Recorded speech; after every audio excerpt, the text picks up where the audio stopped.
We are so lucky tonight, because I don't know about you, but I've been waiting for a long time, and it's here. It's finally here. The medicine hunter is right here in Corpus Christi.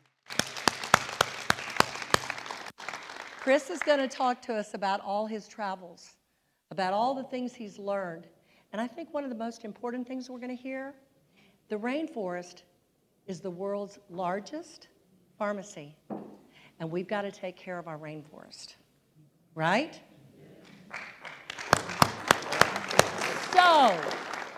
So, without any further ado, let's give Chris a Texas welcome. So as Dee Dee said, my name is Chris Kilham. I'm a medicine hunter. I'll explain to you what that means. I want to thank Paul Kother, who is one of the people in your congregation, for inviting me here. He has been enormously helpful to me in my career since 1995. And I want to thank all of you for welcoming me to your congregation. As a medicine hunter, I travel all over the world investigating natural remedies of all different kinds. As you may know, or you may not know, the majority of people in the world use plants as medicines. If you've used a eucalyptus cough drop, you've used plant medicines. If you drink herbal teas, you've used plant medicines. If you take care of yourself, avoiding pharmaceuticals and just sticking with natural remedies from nature, you use plant medicines. About half of the medicines that we have today either come from plants or are analogs of compounds found in plants. Human beings have been using plant medicines as a long time. And just to kind of set the scene a little bit, what is our relationship with plants? We eat them. We drink their juices, we wear clothing made of them, we build homes made out of plants, we decorate with plants, we wear their fragrances, we use them as natural medicines, and without plants, we would not be alive because we breathe the oxygen they produce. So plants are extremely important to us, whether we think about it or not. As a teenager, I became smitten with the idea that herbs were good and worth knowing, and I knew exactly this much.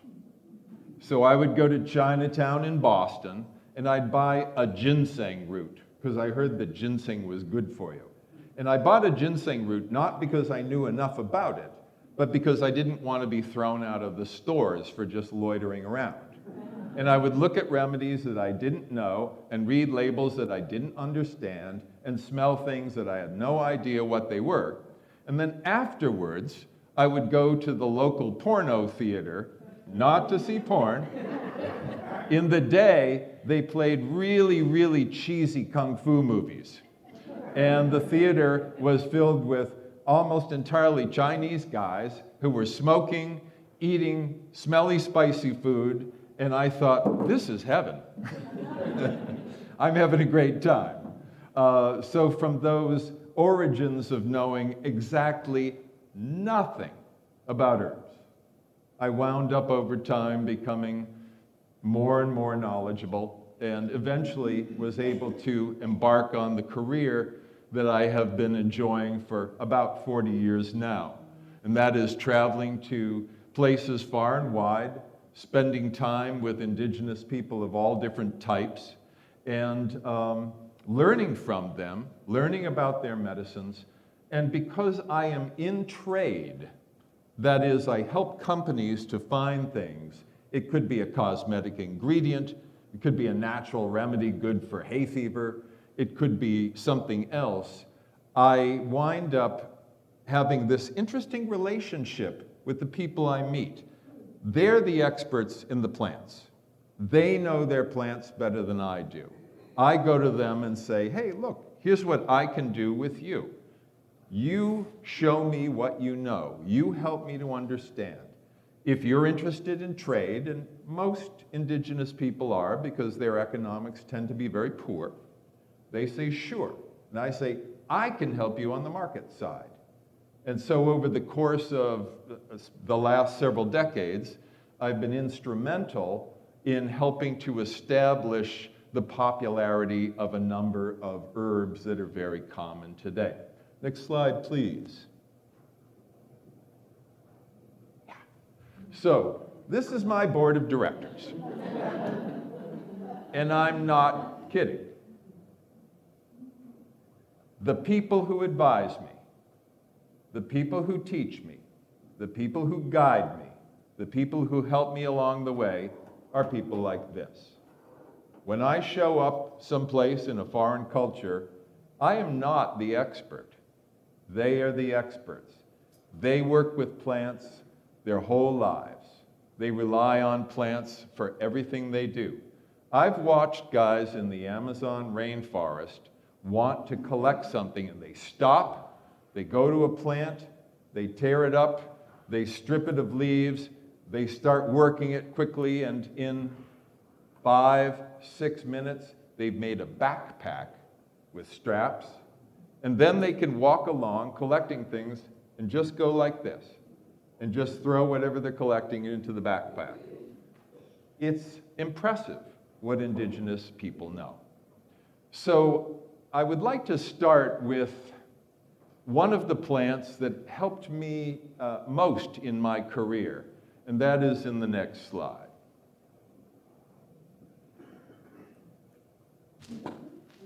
Okay.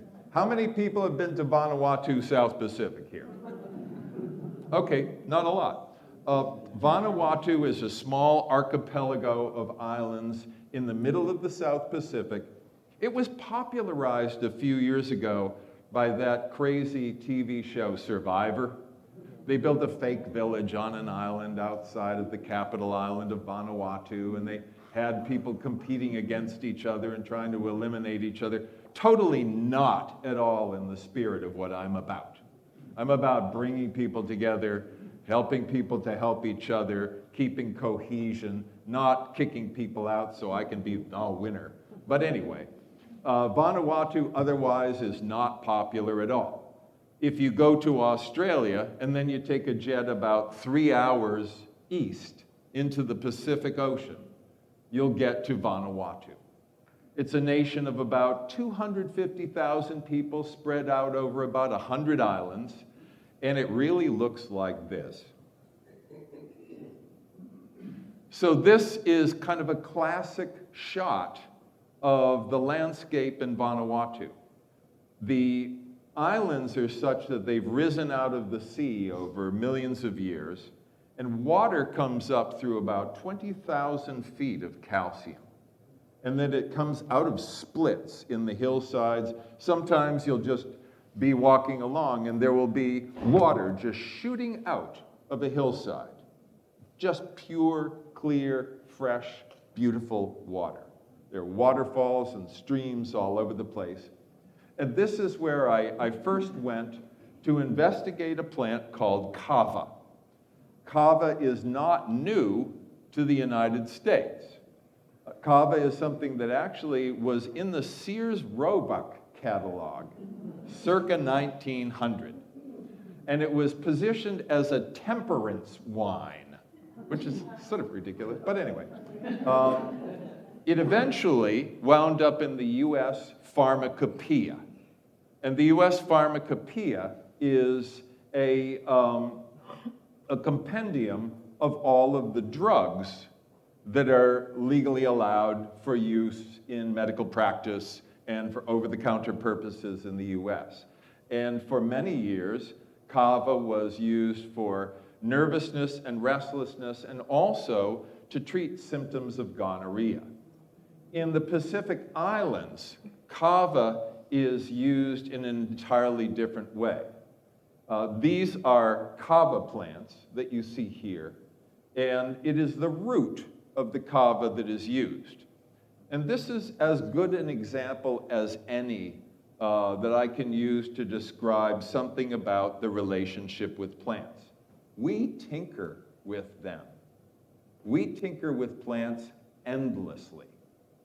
And indigenous people have made all kinds of discoveries. Somewhere along the lines, somebody pulled up one of these plants, took root, I don't know how they figured to do this, pounded the root, added a little water, strained it through some coconut fiber, and drank it, instantaneously got a relaxing effect and said, I'm going to tell my friends.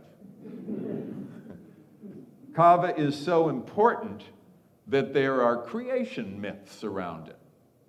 And you know a plant is of great significance to a culture when there is a creation myth associated with it. And so many of the major plants in the world, kava, coffee, cocoa, and others, have creation myths in which a god or gods of some type gave this to humanity or somehow revealed this to humanity so that people could use it.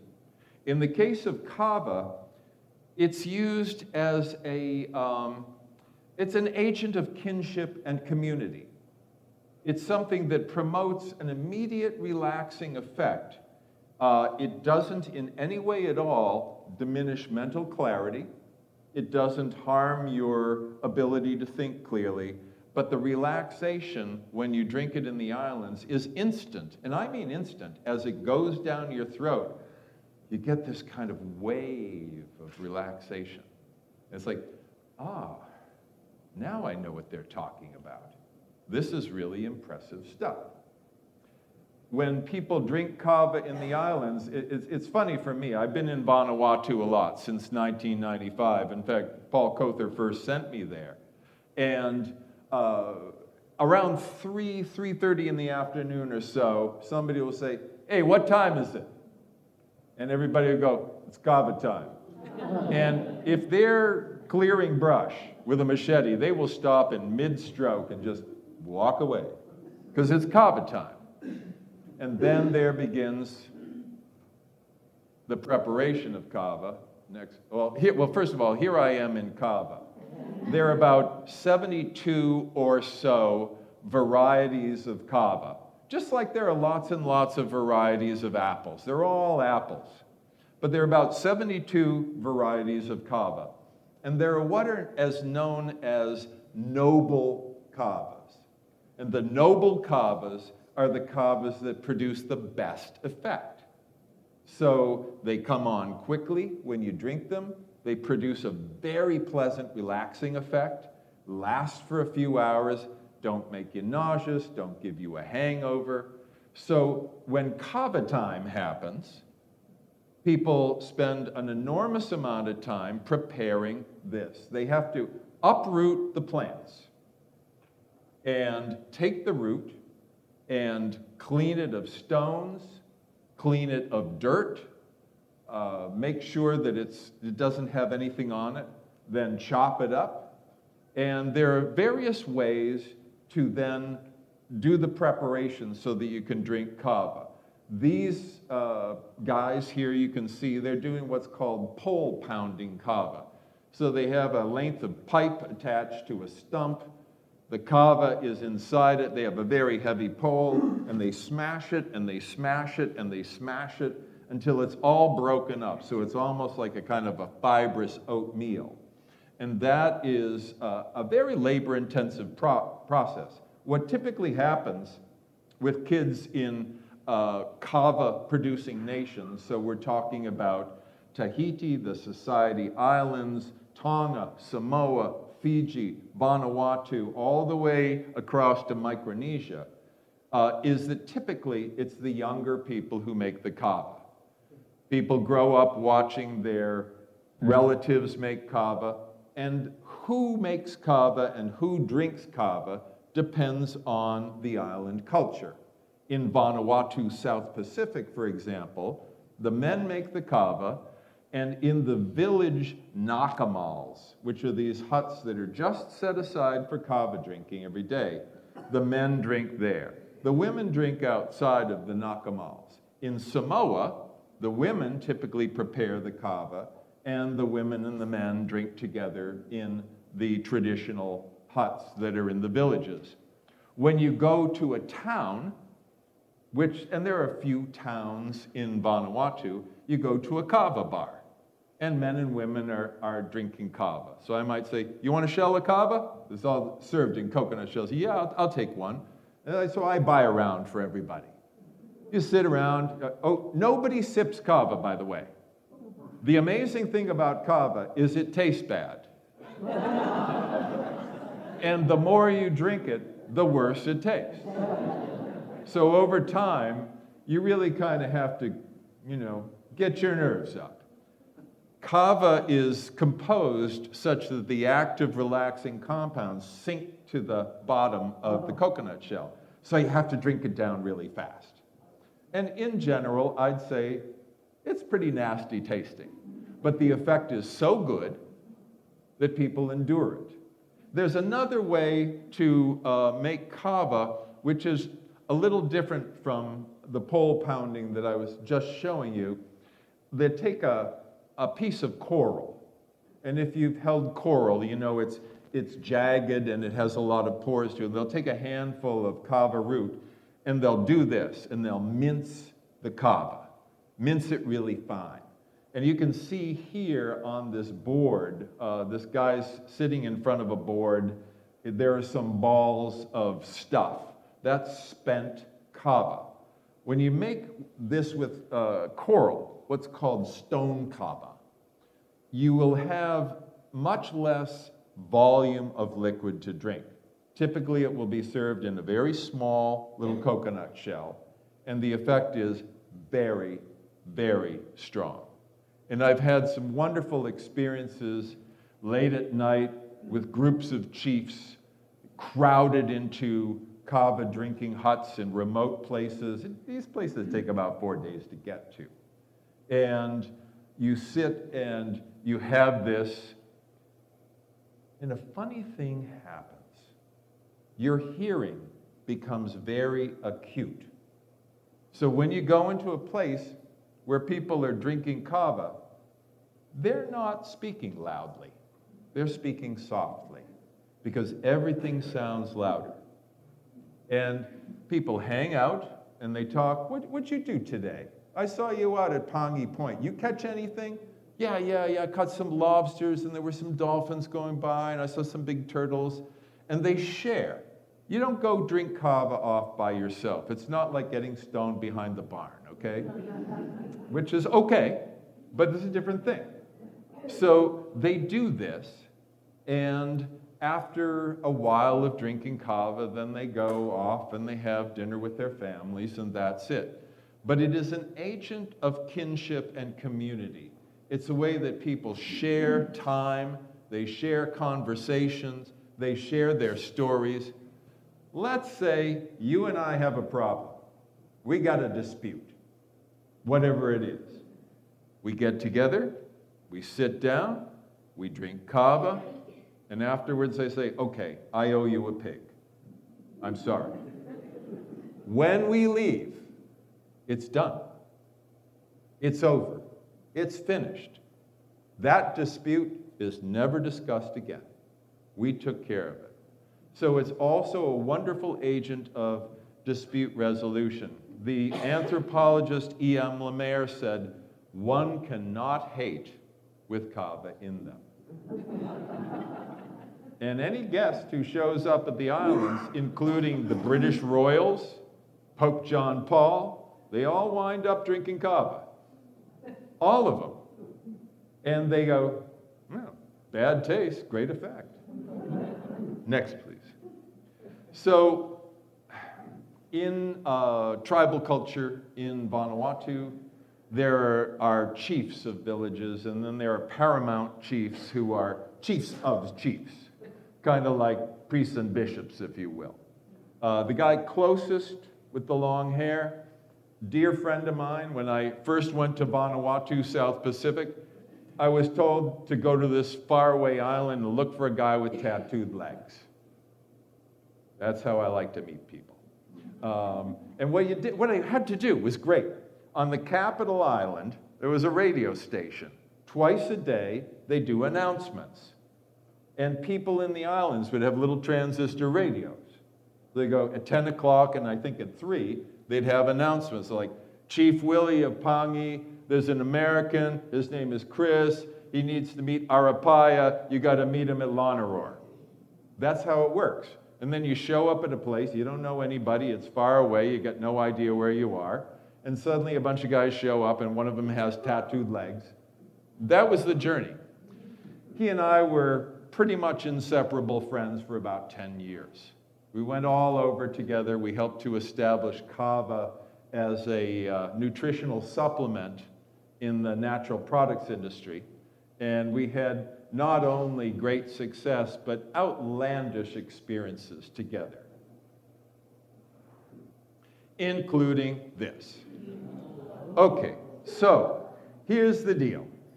There is a legend in Tahiti, because Paya came from Tahiti. His great-grandfather was the king of Tahiti.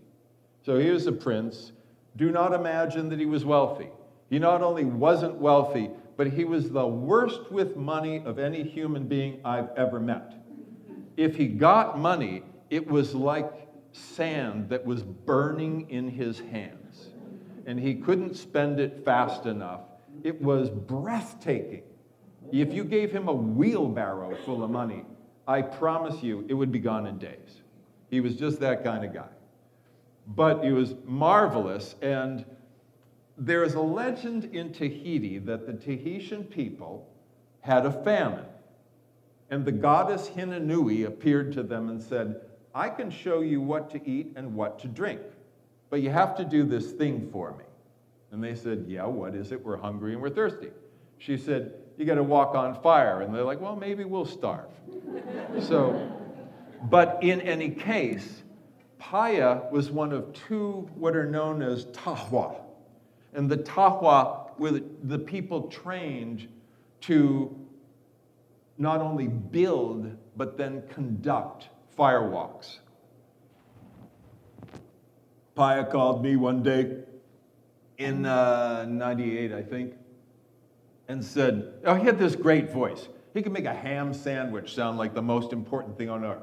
It's like, Chris, we must talk. So I'm listening. He says, there was a tidal wave. It hit our village, this village that we were connected to. Amazingly, everybody but 4 people were up on a hill at a wedding.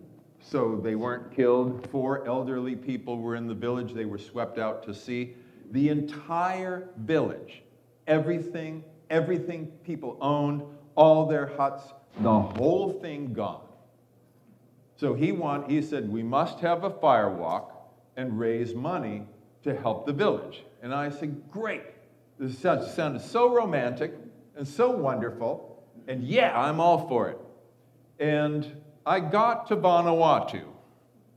By the way, I go on and on. We may or may not get through this whole presentation. It doesn't matter to me. I hope it doesn't matter to you. And there were 24 guys from the village that had been wiped out who came over to this other island to build the firewalk. A pit about 1 meter deep, about 33 feet long, about 14 feet wide.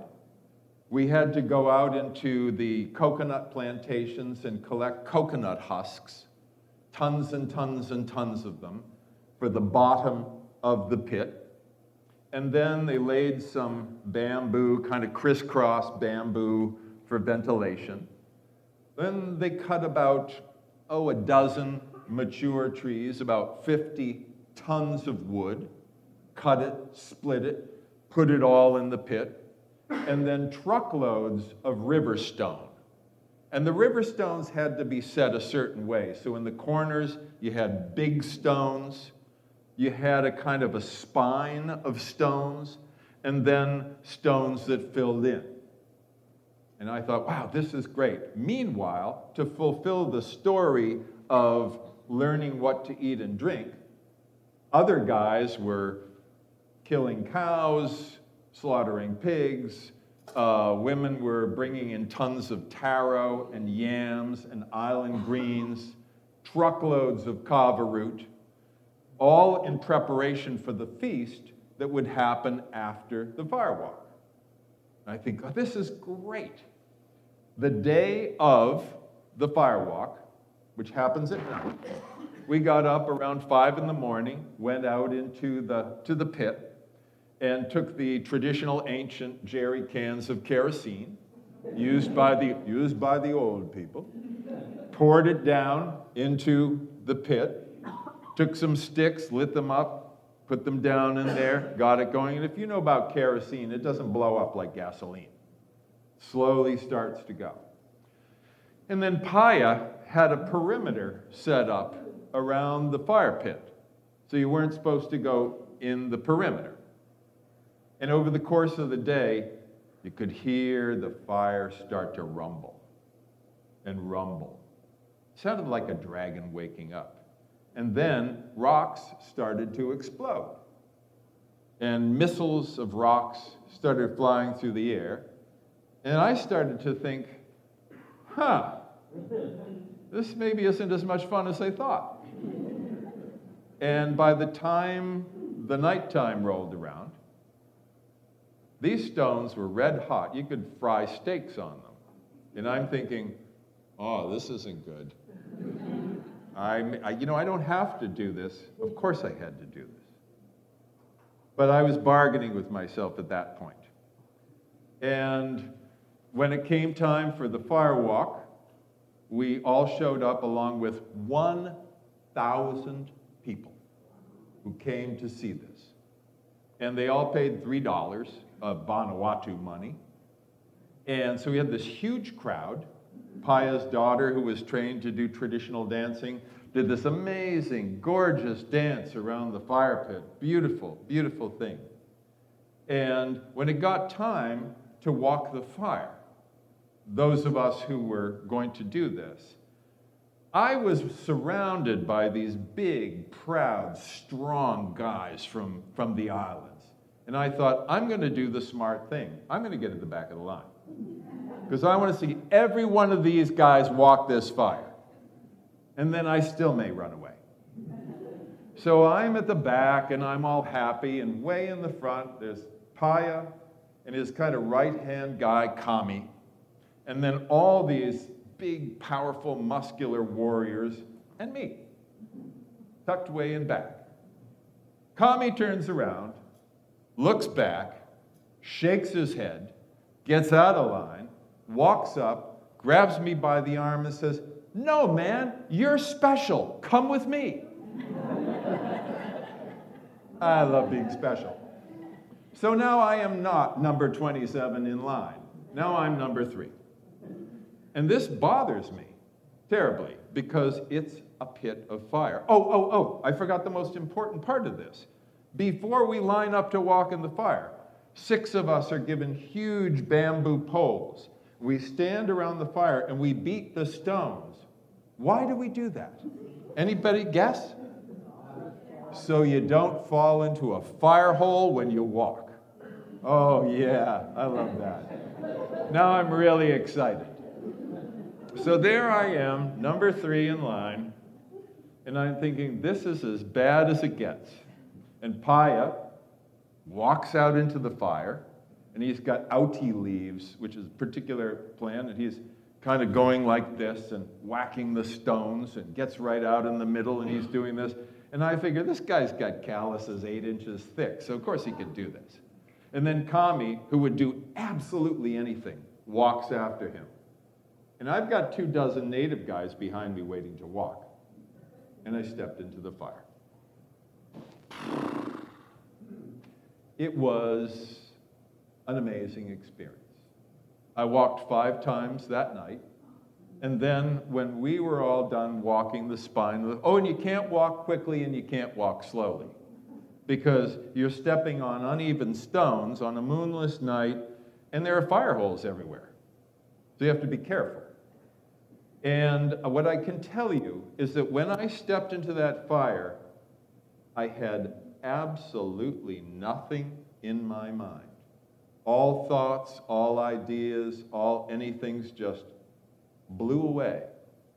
And there was just this fire, And I went and went and went and got to the end. And did it several more times that night. We did firewalks as fundraisers for Vanuatu, for different villages, 6 times over the course of the years. And it was one of the most wonderful, touching, powerful experiences I ever had in my life, walking several times a night. And then after we would walk, we would open the fire so that if people wanted to, they could walk the width of the fire, so 14 feet. By the way, if you have a question in your mind, do people get burned? Yeah, plenty of people get burned. It's fire. But the ones who were the great firewalkers were little kids. They'd line up, they'd walk across the fire, they'd hurriedly run around back to the line and walk again.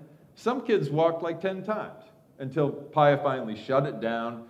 Then guys would rush toward us with coconut shells of kava, because we were kind of a big deal. We were the firewalkers. And we'd drink, and then we'd go up and get food that had been cooked in pits, and we fulfilled this story of this legendary thing that happened in Tahiti at the time. And this was one of the best possible introductions I could have had to going really deeply on what I refer to as the medicine trail. To be with these people, to make friends with these people, to drink kava with them, and yes, to walk on fire.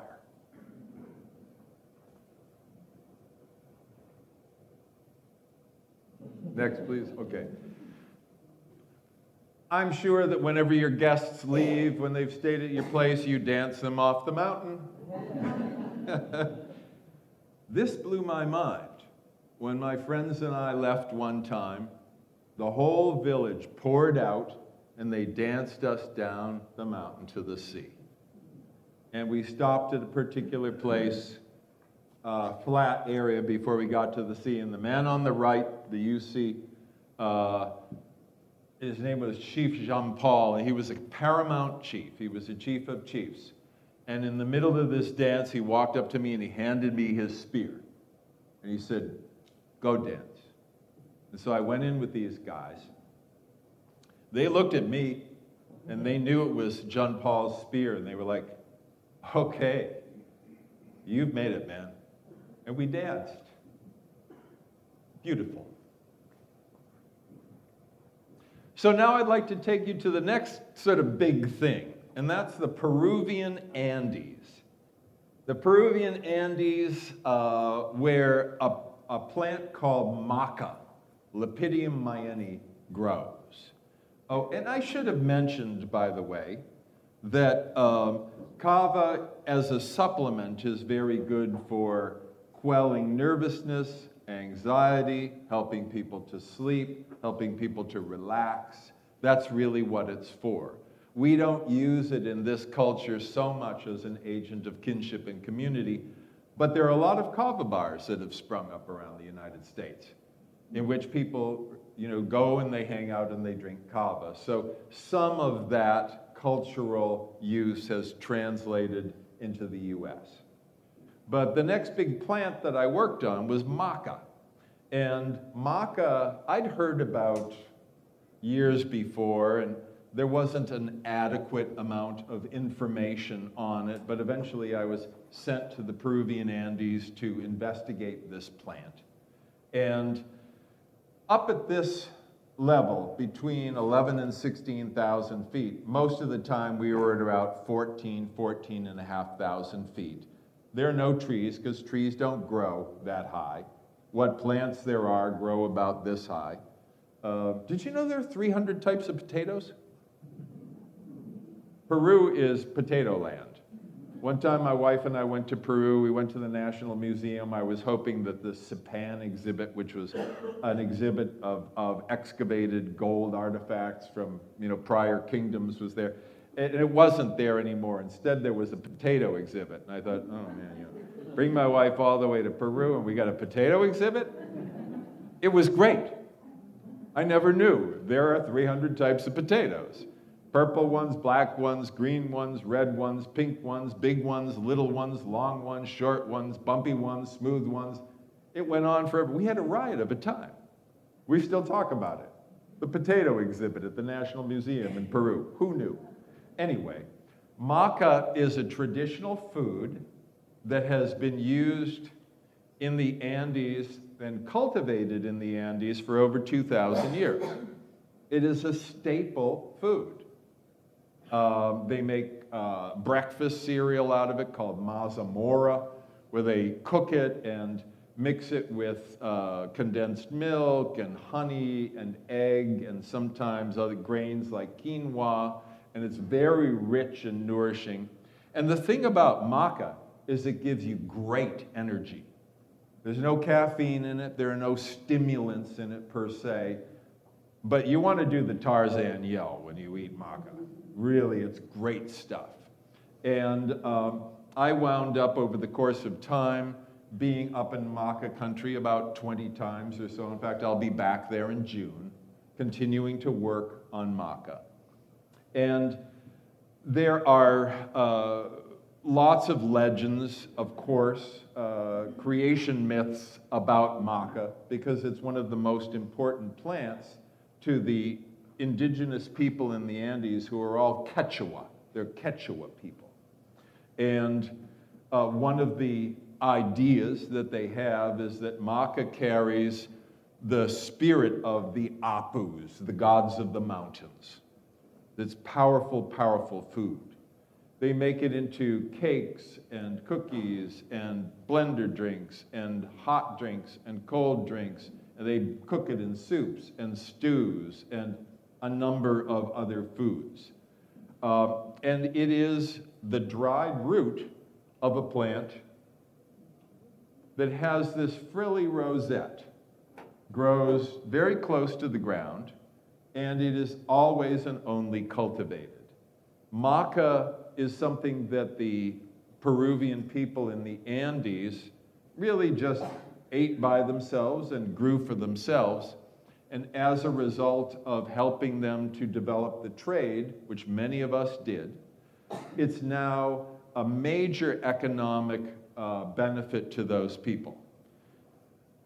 When you can help to make a plant popular, if the people want you to, if they want that, then it transforms communities.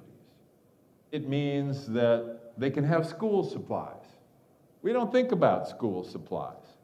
They don't have any. But then all of a sudden, when there's an economic benefit, they can afford school supplies. They can afford newer clothing. For the first couple of years that I went to the Andes, these people had pretty tatty clothing. After maca started to sell, they were able to clothe themselves better. Some of the really nasty roads got paved. People got electricity, flush toilets, things that we kind of take for granted. Life improved for them. It's still like the moon up there. You're still at 14,500, 15,000 feet. It's still far removed from virtually everything. Over time, we were able to fund a free dental clinic. Anybody could come, get the dentistry they needed. We funded an internet cafe so that children and adults, for that matter, could learn about the world. We had like a dozen computers. We got school teachers to help the kids. They would do some lesson plans. We eventually funded other things as well. And we did the same with Cava, by the way, in the islands, rebuilding schools, helping a maternity clinic, doing many of the same things. But maca proved to be a transformative agent for the people in the Andes.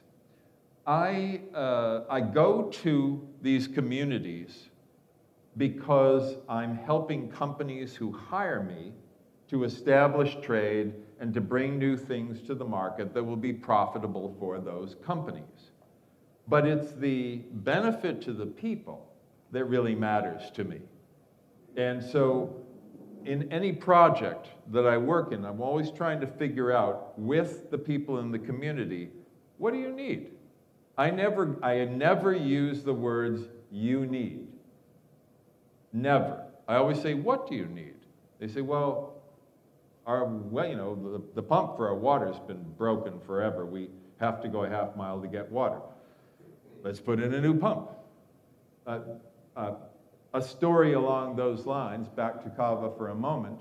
I was in a village and they said, it's too bad we can only dry a couple 100 kilos of kava at a time. I said, why is that? They said, well, and we don't have what we need. And I'm thinking big, expensive solar dryers and stuff. And I say to them, well, what do you need? And they say, chicken wire. I say, chicken wire, chicken wire? And they go, yeah.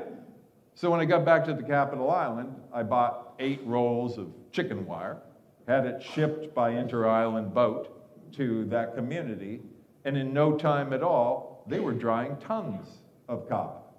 And then they were able to help themselves to boost their economy.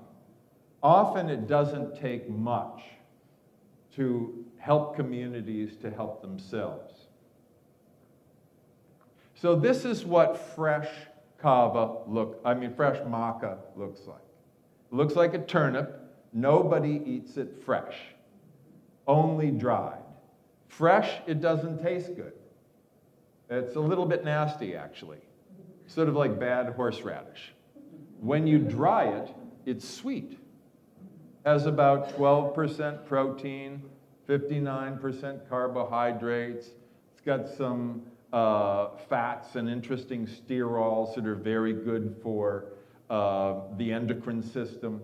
It is also loaded with minerals. So it's a really nutritious food. And the chemists at Pure World, who sent me there initially, one of whom is in the back here today, Chuni Zhang, who headed up all of the science development for that company, found novel compounds in maca, which explained some of its unusual and remarkable energy-enhancing and vitality-promoting properties.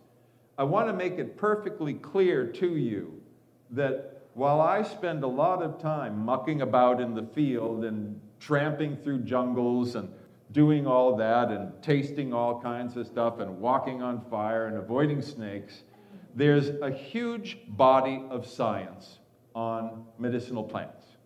Huge. If you were to look up kava, if you were to look up maca, if you were to go to any of the scientific databases, it's not that there are dozens of studies and papers. It's that there are thousands or tens of thousands. These things are very well studied, very well studied. So we are in an era which was not the case when I first got involved with medicinal plants a long time ago, where there is a huge body of science. So botanicals now attract scientists, medical people, pharmaceutical companies all over the world because they find out, wow, this stuff is real. This stuff works. This does what people say it does. Now think about this for a minute. Nobody uses a plant for a purpose over thousands of years if it doesn't work for that purpose. You don't need a double-blind, placebo-controlled human clinical study to know that when you get into the shower and turn on the water, you get wet. They say, well, I think I get wet, but I don't know. We really better run an experiment. No, that's ridiculous.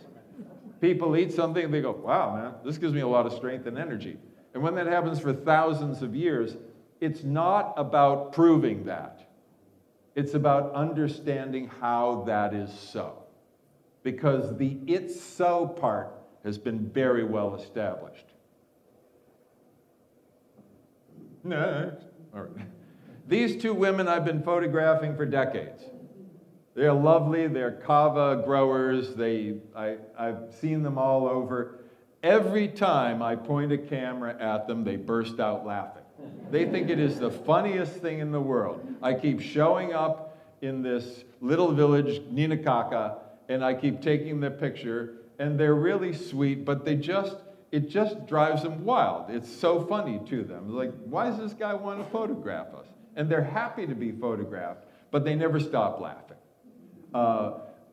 One of the things that I appreciate about so many of the Native communities I go to is the friendliness, the hospitality, the welcoming nature of the people. I have been more generously cared for in poor indigenous communities than almost anywhere. In Vanuatu, twice they built me a house because I was showing up. I had a little house on Santo Island for several years, overlooking the Pacific Ocean. I mean, talk about living the dream. You know, go there. My friend Paya had a big house. I had my nice little house beside it. It was spectacular because they go, oh, Chris has to have a house because he comes here a lot. Of course, we've all built houses for our guests, right? I am blown away by the generosity of these people continually. And that makes me want to do everything I possibly can to help these communities. So this is sowing the seeds of maca. It's really like the moon up there. They all, before they do this, they all chew coca leaves. Coca, you know it as the coca in Coca-Cola. Coca is the plant that has 1% cocaine. You could chew coca leaves all day and all night. You'd never get high. It's not like that. But at altitude, it gives you enough strength that you can work and not fall apart. The air is very thin up there. Coca is also a food. It's cooked into a lot of baked goods because it is densely nutritious. Cocaine is a bad and dangerous drug, although it has its medical applications, especially as anesthesia. But for the purposes of helping to maintain the strength and integrity of the blood vessels in the body, coca is an important food to the Andean people. So they chew coca, and then when they've done that for a little while, they go out and they broadcast seed. Everything with maca is done by hand. There's no equipment up there. There are no tractors up there to do this. It's all hand labor. As is the harvesting. When it's harvest time this year, harvest is going to come a little bit late, so typically it would already be happening right now, but it's starting late because there were bad rains, because globally the weather and the climate is changing, and so things aren't the way they were anywhere. I grew up in New England. Every 8-10 days or so in the winter, we would have snow. And you'd get some snow, maybe 6-8 inches. Then about 10 days later, you'd get some more. And, you know, by the end of winter, there'd be a lot of snow, and then eventually it would melt. We had 6 inches of snow this year. It has all changed. So the rainy season in the Andes has changed. So I'll be up there for harvest in June. So people go out, when it's harvest time, whole communities go out into the mountains and they harvest maca. And because maca is vastly popular now, mostly powdered and used in blender drinks and shakes, because it really does give you a lot of energy and stamina as well as really good nutrition. They have a lot of acreage to harvest, all by hand. So this woman has been digging maca by hand and then, you know, laying it on a blanket, and eventually other things will happen to it. When you have a field of maca, you get yellow maca, cream-colored maca, green maca, purple maca, black maca, red maca, and when it dries, it all kinds of winds up beige. But it's all maca. Next, please. So this is the important crop that has helped people in the Andes to really basically live better lives, to afford the things we take for granted, to have better transportation, to have better clothing, to have better homes. So it's all cleaned by hand. This is a root that you pull out of the ground. It's got dirt. So people, men and women, go through it. They get all the dirt off of the maca. They lay the maca out to dry. And you know, in places where you have to dry plants, which is lots of places all around the world, you're usually battling with rain and humidity, and you want to get your plants down to a certain level of moisture so they won't rot. So there's this continuous battle. So the first drying happens like this. Then, in the case of an entity that I've worked with since the 90s, it'll go into a solar dryer. It's very cold up there. On the nicest summer days, you can be dressed like this, and then blammo, you're in a winter coat and you're avoiding hail. And it can happen in 15 minutes. All of a sudden, just this howling cold wind comes in, and maca loves this. Maca loves poor soil, intense sun, burning, searing sun, thin atmosphere, and harsh wind. That's where it thrives. In the United States, our best agricultural college is UC Davis in California. And they have tried to grow maca, and you can't do it. The geniuses at UC Davis can't do it because it's not up high in terrible soil and bad environmental conditions. It's in the beautiful, fertile, fields of California, where maca just doesn't want anything to do with it. So after the maca trade really got going, then the people that we worked with were able to build an actual clean warehouse instead of doing what people have done for years and years and years, which is store freshly harvested maca under their beds. For real. This was a feast. Every single food in this, the pancakes, the soups, the stews, the breads, the cakes, the cookies, the drinks, everything was made of maca. This is a strange story. I was up in the Andes with a video crew. I travel with video crews and news crews. I've done that a lot for the major networks, CNN, NBC. I've traveled with the New York Times, many different entities. And a company that I was working for helped to sponsor a maca festival. And so people came from all over the Andes with their recipes. We had a big hall, lots and lots and lots of tables, huge amounts of food and drink. I thought, isn't this great? And somebody said to me, yeah, really interesting to see, who wins. I said, what do you mean? I said, well, somebody's going to win the best in different categories, that you judge. And I said, wait, that last part, that you judge? And they said, well, yeah, you're the judge. The implication of which was I had to eat and drink everything in the hall. And of course, because I was a special guest, everybody wanted to serve me large portions. Meanwhile, members of my crew were falling down and throwing up from altitude sickness. And I said, look, if I've got to eat and drink my way through this, including maca alcohols at 15,000 feet, you guys just got to stop throwing up, and you got to be with me. And it was one of the most horrifying days of my life. Everybody was so sweet and kind, and everybody wanted to give me big portions, and it was a nightmare. And after hours of doing this, I had to select winners. And after about 6 or so alcoholic drinks at the end of eating food of all different kinds, including alpaca intestine maca stew, I'd had it. And so I don't know if the people I picked really should win or what. I had no idea at all. But it was on the one hand a very sweet and wonderful event, and I hope never, ever again to repeat that.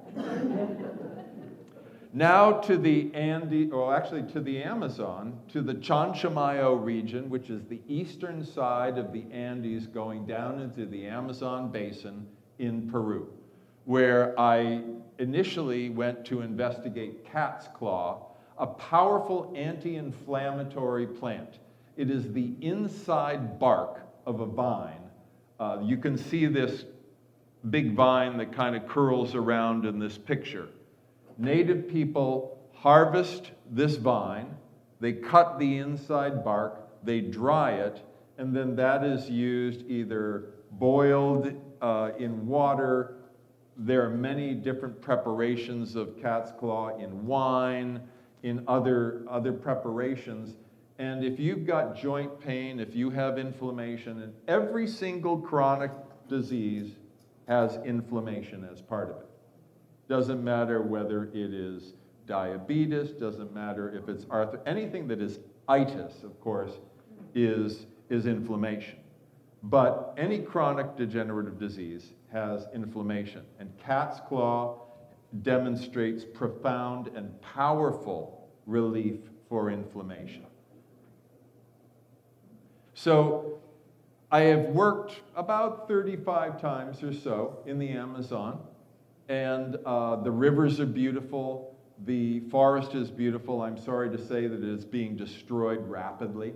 It's one of the greatest environmental crimes in all of human history. But this is where I work and play, and this is where cat's claw is profoundly popular. So this is what you can't take a picture of the Amazon rainforest from inside the forest. It's too dense. You get whatever is 10 feet in front of you, and that's it. So you have to go above the canopy. And there is a place in Peru where there's a canopy walkway so that researchers can work up there. Because what happens at the tops of the trees in terms of wildlife of all different types is very different from what happens on the ground. It's a whole other world. So this is a scenic of one portion of the Amazon from up top. I learn from native healers. These people are usually multi-generational. This guy, Manuel Herrera, was very helpful to me for a time, showing me different plants, including and especially cat's claw, which is the single most popular remedy throughout all of Amazonia. People use cat's claw to recover from illness. People use cat's claw for pain. In Austria, cat's claw extract is an adjunct therapy for reproductive cancers. This is a big, powerful medicine that also happens to be safe. This woman, Rosa Martinez, lives in pitiable poverty conditions out in the jungle, and people come to her from all over the cities and towns in the Chanchamayo region for help when the treatments that they've gotten from doctors in San Ramon and La Merced fail them. And I've met some people who've been treated by her. She's probably dead now, but with great success. The native healers know the medicines. They've learned from their mother, who learned from their grandmother, who learned from their great-grandfather, who learned from his uncle, and on and on and on. So this is all oral tradition. And now, thanks to interest in the Amazon rainforest, many people who would become shamans and healers who might otherwise go to be taxi drivers and bellboys in cities wind up staying and working as healers. The Amazon's being cut down. It's being cut down to make grazing land for cattle so that you can have it your way at Burger King. It's being cut down so that developers can, sell timber. Here's the crazy thing. Native groups own huge tracts of land. People come in and say, I'll pay you to cut down trees. They may get $100 an acre to have the trees cut down. And then they have a completely spoiled piece of land. You can derive from an acre of Amazon rainforest enough medicinal plants, nuts, and oil-bearing seeds to get about $1,000 an acre every single year. So from an economic standpoint, it's a disaster. From an ecological standpoint, it's a disaster. The deforestation of the Amazon, I realize, will not stop. And it's a shame, because the greatest, what's known as the lungs of the world, the place that produces the most oxygen of any place on Earth, is being cut down, just being taken away. And there seems to be no stopping it because greed and guys with guns prevail. So this is cat's claw. Why is it called cat's claw? Do you see those little curly claws? You see them? Okay, the plant, what do all plants want in the Amazon? Anybody tell me? Sunshine. They want sun. How this plant gets it is it makes these little claws and it hooks onto other plants. And then it sprouts and makes a claw and hooks on. And then it winds around a tree and it hooks on. And eventually, it gets sun. So when you harvest cat's claw, it's all over the place. Sometimes it's going through 6, 8 trees.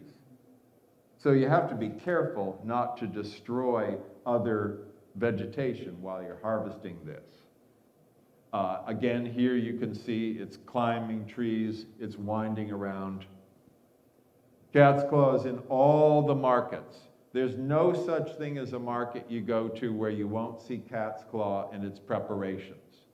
And I have used cat's claw quite successfully for pain at different times. It's something that anybody who has inflammation can benefit from. It is also of huge benefit to the native people. These guys are standing in front of gigantic bundles of cat's claw that has been dried and is ready to ship to be processed into medicines of different types.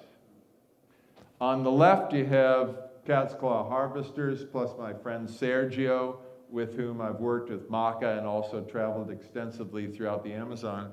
And here on the right, you have cat's claw, and this is what I was talking about. It rains there a lot. It's a rainforest. So drying plants is really difficult to do. So sometimes you get the stuff almost dry, and then you get a great big huge rain, and then it kind of has to start all over again. So drying things is not an easy manner. You're constantly battling with the elements. Now on to Morocco. Morocco, very remarkable country, North Africa, a Berber culture, the old North Africans spread out through the Atlas Mountains. And you see all those green dots on the hillsides? They're all rosemary.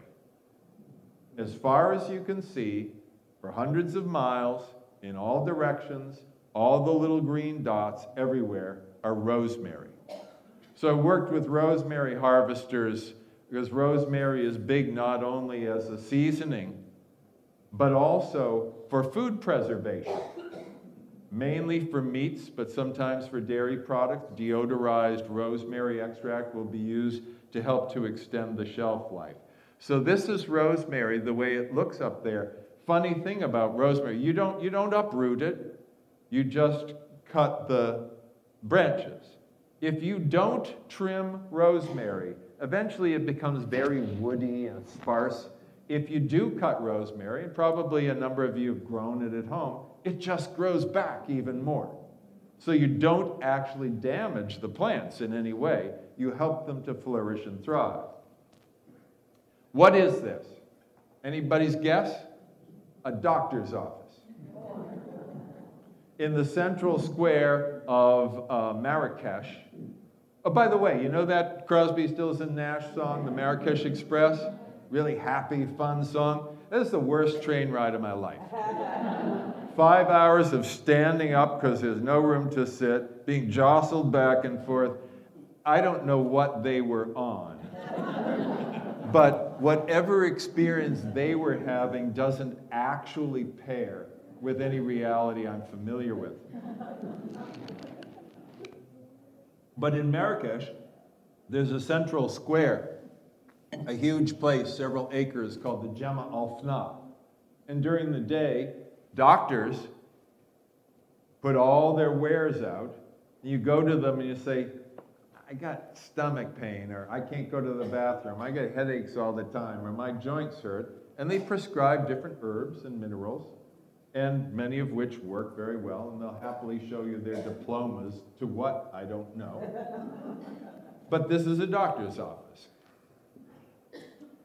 The Berber people in many of the communities in the Atlas Mountains live simply, and they really do ride donkeys, and they bring rosemary down from the mountains on donkeys.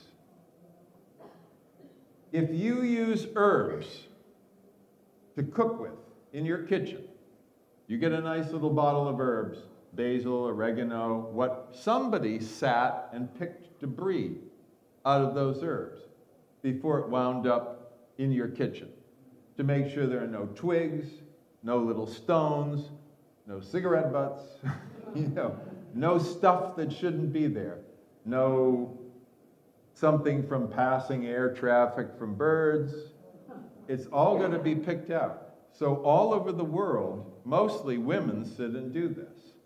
The plant trade involves millions and millions and millions of people all over the world. Here you see a woman, a Berber woman, coming down out of the mountains with a donkey heavily laden with rosemary to go to a weighing station. The way this trade works, people don't have salaries. People don't get paid a certain guaranteed amount. You harvest a plant, you have so many kilos of that plant, you bring it to be weighed, you get paid for the weight. So the more you can harvest, the more you make. So people tend to start very early in the day and work late. And rosemary also has unusual antioxidant benefits. Antioxidants are compounds that all plants produce to protect their own cells from premature destruction due to heat, light, air, moisture, and time. Antioxidants work in our bodies to protect our cells from premature destruction due to oxidative compounds that are in our bodies. So the same things that protect plants protect us. So rosemary is also valuable as a health aid to helping to keep the cells of the body from premature death. So here's a close-up of rosemary. And here's what extraction looks like. This is not the most modern and sophisticated extraction facility, but when you have rosemary, you take this and you cook it in these large stainless steel tanks, and you make a concentrate of that, and then that may go off to the food industry, it may go off for further processing to the supplement industry, but this is very, very big industrial technology. It's not that people are just doing this in their kitchens. They're doing this in large and vast facilities all over the world. This helps to sustain the Berber people of the Atlas Mountains. For months at a time, they live up in the mountains, they harvest, they bring it down, they weigh it, and that enables them to feed their families, to have healthy, thriving communities, to do the things they need to do, not just to survive, but to thrive. Now I want to get to India. I have spent an enormous amount of time in India, and this is a plant called ashwagandha. Strange name, but ashwagandha is the #1 herb in the 5,000-year-old system of health called Ayurveda. Ayurveda is the oldest articulated health system in the world, 5,000 years old. Hundreds and hundreds of herbs, body therapies of all different kinds, special forms of massage, dietary prescriptions, it goes on and on. And this, what you have here, is a depiction of the patron god, if you will, of ashwagandha, Dhanvantari, the 4 arms. One arm has, you see on the right-hand side, a conch shell to blow the note of truth. On the left-hand side, it's got what's known as a chakra, a wheel of energy. On the, I can't see if, on one hand, there's a leech, and on the other, a kupi, which is a pot of medicine. So this, anywhere you go in China where traditional Chinese medicine is practiced, you'll see a dragon. Anywhere you go in India where Ayurveda is practiced, you'll see a depiction of some sort, a statue, a tile mosaic, a painting of the god Dhanvantari. This is ashwagandha. Its name means smells like a horse. And yeah, you uproot it. It's the root that's used. It kind of smells like a horse. But the old Ayurvedic scriptures say it gives you the strength of a horse. And it really does. It's a profoundly beneficial plant. Great for relieving stress by lowering stress hormones in the body. Helps people to get a good night's sleep. Very good for athletes. Gives you a lot of energy but contains no caffeine at all. It is a remarkable plant. It's the root that is used. So ashwagandha is popular all over India. Almost every household I've ever been in has this kind of jam called chawanprash, made from a high vitamin C fruit called amla, and it always contains ashwagandha. Basically, everybody's using ashwagandha. I've met obstetricians and gynecologists in India who say, no woman walks out of my office without ashwagandha, because it's exceptionally good for sexual and reproductive health. The science on it is extraordinary. The human clinical studies are dozens and dozens and dozens. This is highly effective. So here you have an ashwagandha field in Rajasthan, India, which is in the north and is kind of the most desert area, and also the place that you have more of old India. A lot of the old palaces, they still have camel festivals there. Really amazing place. This is where ashwagandha grows the most. Ashwagandha does not like water. It likes really dry soil. In fact, heavy rains will ruin ashwagandha. This particular farm is about 1,600 acres of organically grown ashwagandha. So a lot of market demand. Ashwagandha has become very popular in the United States and Europe. So now the demand is even greater than it's ever been in history. Many of these medicinal plants provide jobs for women. And as you know, around the world in general, women do not enjoy equivalent economic benefits as men. And I don't want to suggest that women make a fortune harvesting ashwagandha. Unfortunately, almost nobody makes a great living harvesting anything. The fact is that low wages are consistent throughout almost all agriculture, and especially in foreign countries with spices and medicinal plants, the wages tend to be very poor. But the agriculture of these plants gives jobs to millions of women, and that helps them to feed and support their families. So there is a great economic benefit there. So this is a close-up of fresh ashwagandha roots. They kind of look like skinny white carrots. And these will be dried and cleaned, and then they'll typically go through an extraction process, and they'll be made into a number of different preparations. And I can tell you that when people take ashwagandha, what happens is maybe they go a week or so, and then they go, that's funny. I just don't feel stressed out like I used to. It's like a burden has been lifted. In terms of reducing stress, it's one of the very best things you can possibly utilize. It's safe for people of all ages. There's no particular toxicity to it. So it's something that is used by hundreds of millions of people every day. It is pulled by hand. The tops are chopped off. The roots are put into pails. and then it'll eventually be washed, dried, and processed. One of the things that I'm always interested in is what additional community benefits can be gotten from the popularization of a particular plant. Whether it's kava, helping people to live better, giving them the essentials that they never had before. Same thing with maca. In the case of ashwagandha, this is a school that is entirely funded by the ashwagandha trade, so hundreds of kids can get a good education.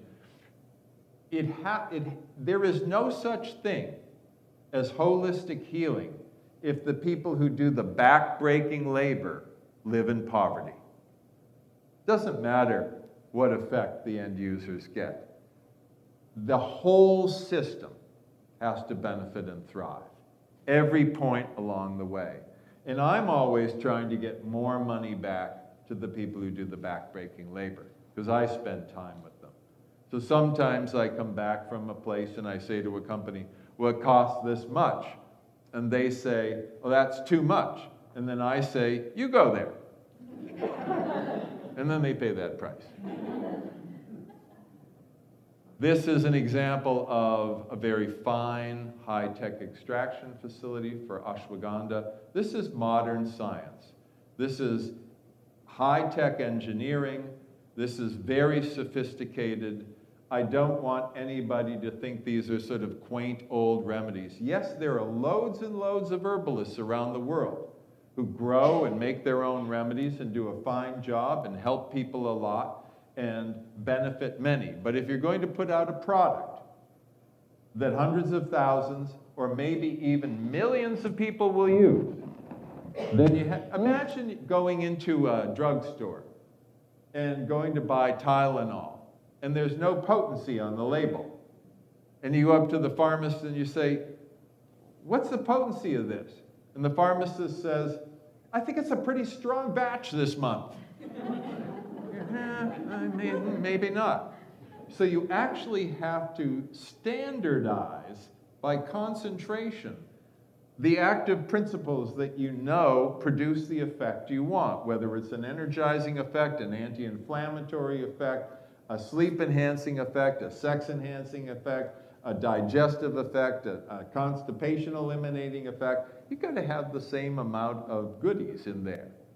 And so this high-tech extraction and high-tech processing helps to deliver that.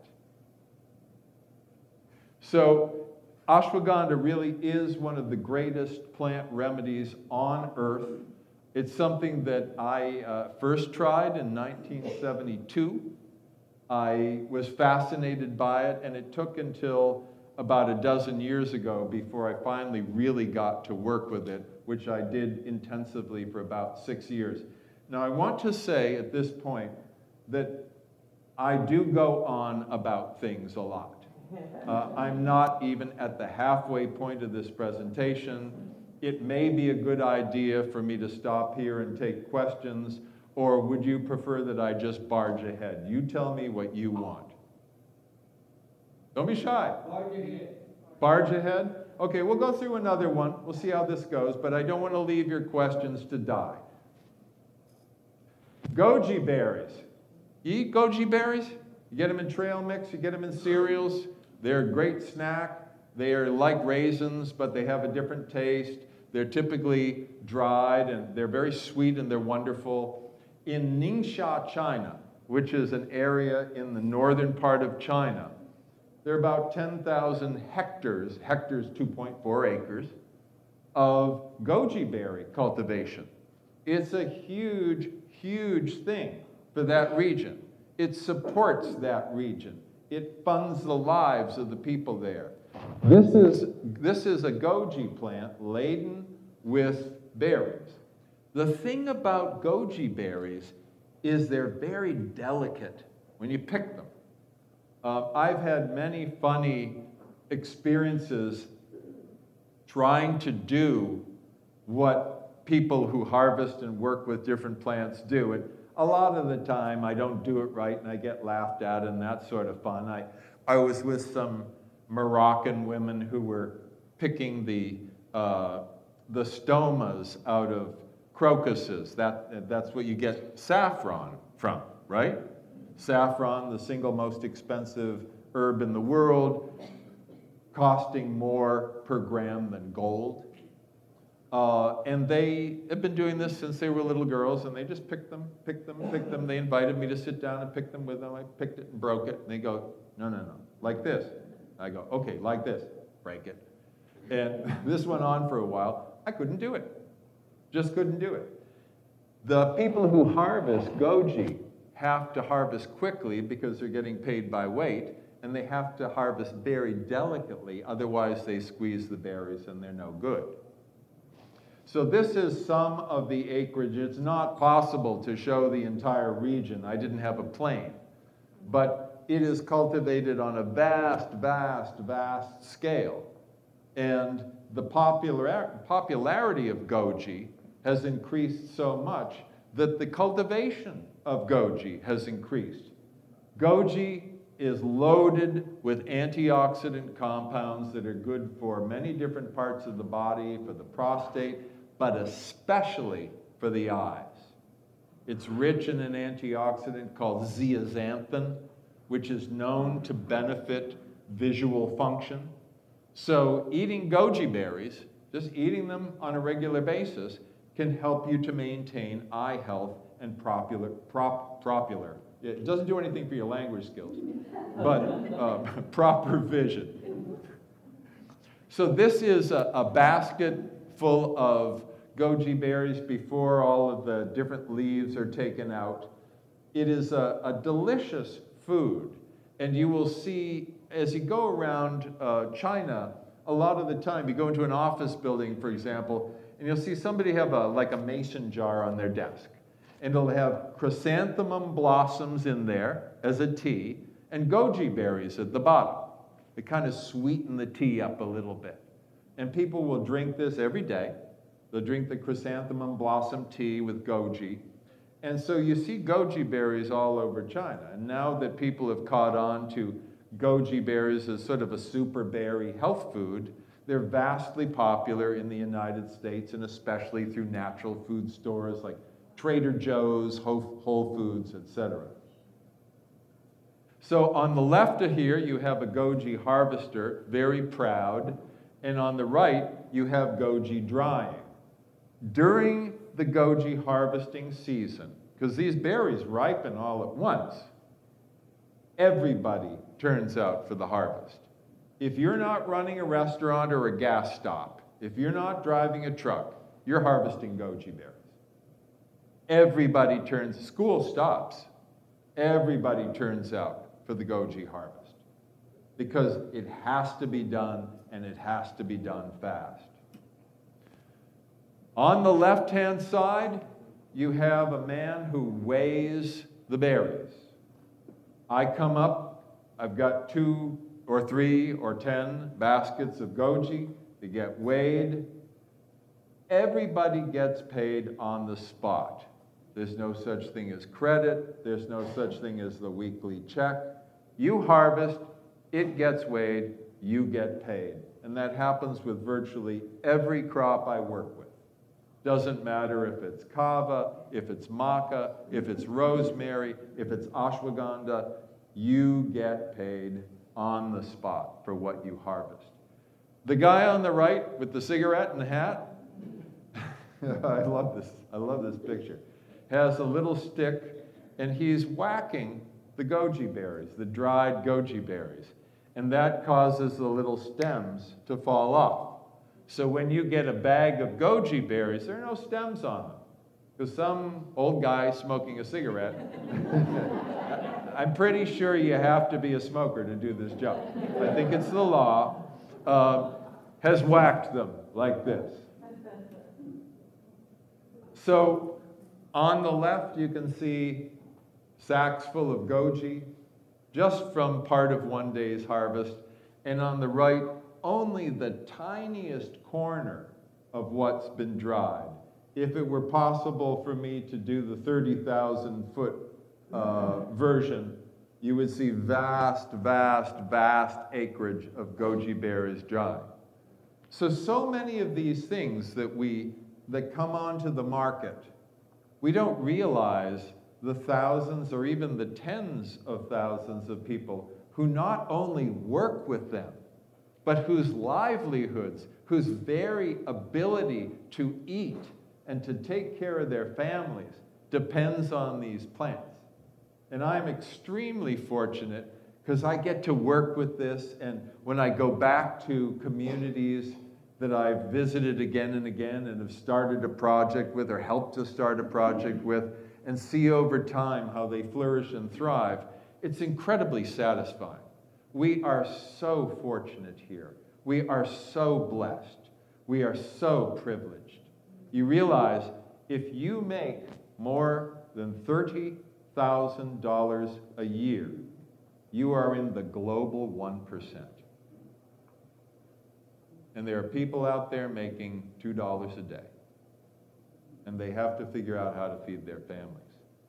So when you can do this work with these products, when you can help to popularize them, it not only provides health benefits and enjoyable foods and spices and beneficial remedies for us, but it means that other people in the world, people we may not ever meet, flourish and thrive. When I first was in the Amazon, the first 2 times, I lived on the river in Brazil with natives for a month each time. And I wanted to go see shamans. And the native people I was with were like, "Why do you want to go see shamans?" And I said, "Well, because they know a lot." And they were like, "Okay." So some women in this family where I was staying with, right on the river, not beside the river, on the river in a floating house, said, "Well, we know some shamans upriver." And I said, "Great, let's go see them." And my friend said to me, "We're going to have to rent a boat." And I said, "Okay, that's fine. We'll rent a boat." He came back to me the next day and said, "It's going to cost you $150. I said, "Okay, it's going to cost me $150. The next day, 5 in the morning, a huge riverboat showed up, a 2-decker monster riverboat. And I said, "What the hell, Bernie? You said we had to rent a boat, but what's this about?" And he said, "Everybody's coming, man." I said, "Define everybody?" He said, "Whole neighborhood." I said, "Whole neighborhood?" Because they all wanted to see why the gringo wanted to go see shamans. Okay, so it's mothers, fathers, kids, laundry, dogs, and a TV that was set up to the generator so that they could watch Brazilian soccer. So we went around looking for shamans, found a number of them. They all happened to be women, expert in medicinal plants. And we finally got to this one 103-year-old shaman. And here I'm ending the presentation part of this because I'm really at the middle of this thing. And she was, by the time you're 103, you're pretty tiny. She was about this big. She had all her wits about me. And she looked at me and she said, "You bridge the worlds.